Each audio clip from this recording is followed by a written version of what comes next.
Google पे, phone पे आणि Paytm युजर्ससाठी महत्त्वाची update. 30 जून पर्यंत यूपीआय मध्ये बदल. 30 जून 2025 पासून यूपीआय व्यवहारांमध्ये महत्त्वपूर्ण बदल होणार आहेत.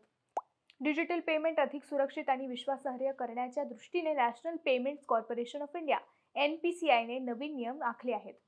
यानुसार आता यूपीआय वापरून पैसे पाठवताना प्राप्तकर्त्याचे खरे नाव म्हणजेच त्यांच्या बँकेत नोंदणीकृत नाव ॲपवर दिसेल.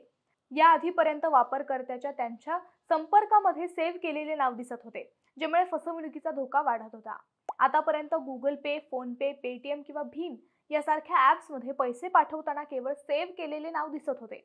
पण बनावट किंवा दिशाभूल करणाऱ्या नावांनी तयार केलेले QR कोड किंवा UPI ID वापरून लोकांना फसवणूक होण्याचे अनेक प्रकार घडत होते. नवीन नियमानुसार व्यवहार करण्यापूर्वी बँकेत नोंदणीकृत नाव आपोआप ॲपवर दिसल्यामुळे अशा फसवणुकीचा धोका कमी होण्यास मदत होईल. हा नियम 2 प्रकारच्या UPI व्यवहारांमध्ये लागू होईल.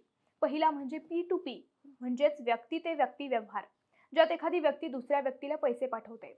दुसरा प्रकार म्हणजे P2M म्हणजेच व्यक्ती ते व्यापारी व्यवहार, ज्यामध्ये ग्राहक दुकान, कॅफे किंवा अन्य व्यापाऱ्याला पैसे देतो. त्यामुळे गुगल पे, फोन पे, पेटीएम आणि इतर UPI युजर्सना व्यवहार करताना अधिक काळजी घेण्याची गरज नाही, तर आता व्यवहार अधिक पारदर्शक आणि सुरक्षित होते.